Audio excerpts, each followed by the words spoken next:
The collision of faith and culture in America is really what our film is about.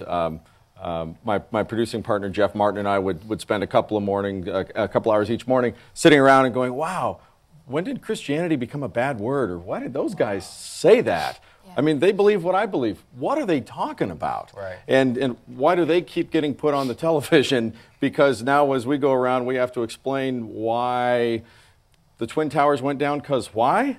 Yeah. Really? Okay. Yeah. You know, I mean, we've all heard the quotes. We know who we're talking about.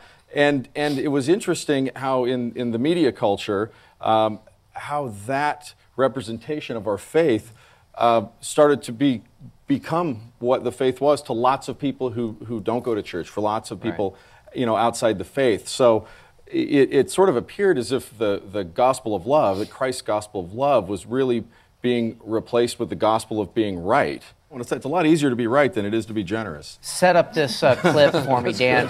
What is Jesus known for? That's the name of this clip. So. In an effort to have this conversation, it becomes clear when Christianity starts becoming a bad word that there's something going on that I wasn't understanding. I wasn't listening enough. I didn't quite understand, why the culture was becoming so negative about our faith, or frankly, the way the faith had been reduced that, oh, if you're a Christian, well, pretty much that means you hate gays and you can't have an abortion and you're against, right. Here's three or four things you're really against, and that's pretty much it. Yeah. Oh, and you want my money. That's pretty much it. Right. Oh, yeah. It's like, wow, people don't really think that, right? Well, I wanted to figure out a way to have a conversation, and one of the things that's difficult is that if you go out and you say, I'm a Christian, well, people are making these kinds of assumptions about who we are. Right. And I think it's a lot more complicated than that. And conversely, who the people, who they are out there, it's a lot more complicated. Those are human beings too. They're children of God too, guys. Let's not forget that, right? Right. It's all,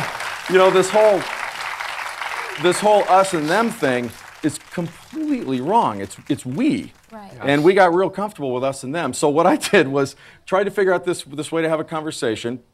I created a little character called Bumper Sticker Man. So I put on the suit and covered it with bumper stickers, some that I agreed with, some that I didn't agree with. It was up to you to figure out where I stood. Right. And it was interesting when you came up to people, they'd right away go, yeah, what?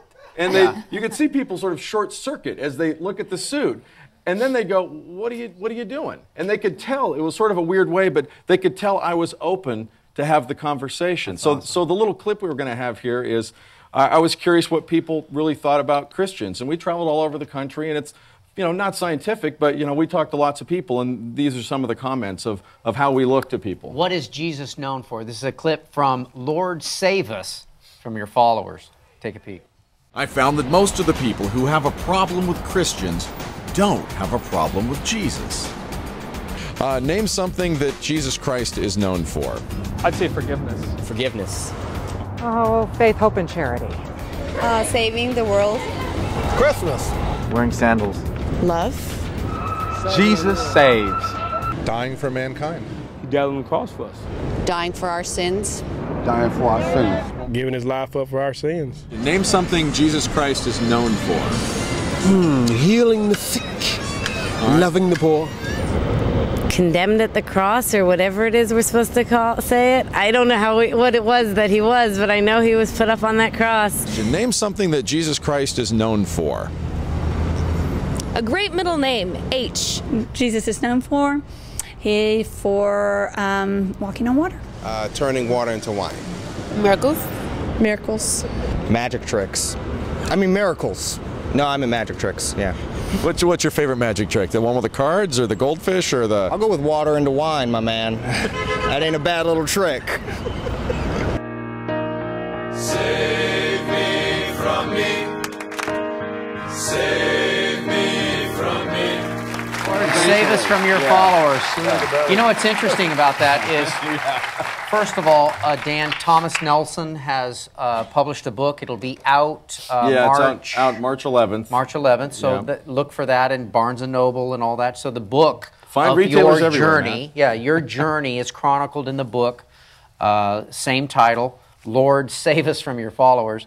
And transversely, then when you ask the question not about Jesus but about Christians, Yeah. what happened? Well, that was the interesting thing that we saw. We saw sort of what people kind of on the street thought about Jesus, and as you gather, most of the people had a pretty good idea. A lot of forgiveness, dying for our sins. People sort of get it. Those same people, when asked about Christians, were, oh, well, they're known for being hypocritical, or they're known for being judgmental, and occasionally they're known for helping the poor. But only occasionally. So it was really interesting. The big conclusion out of there was people know what Jesus is about. They're a little confused about what Christians are about.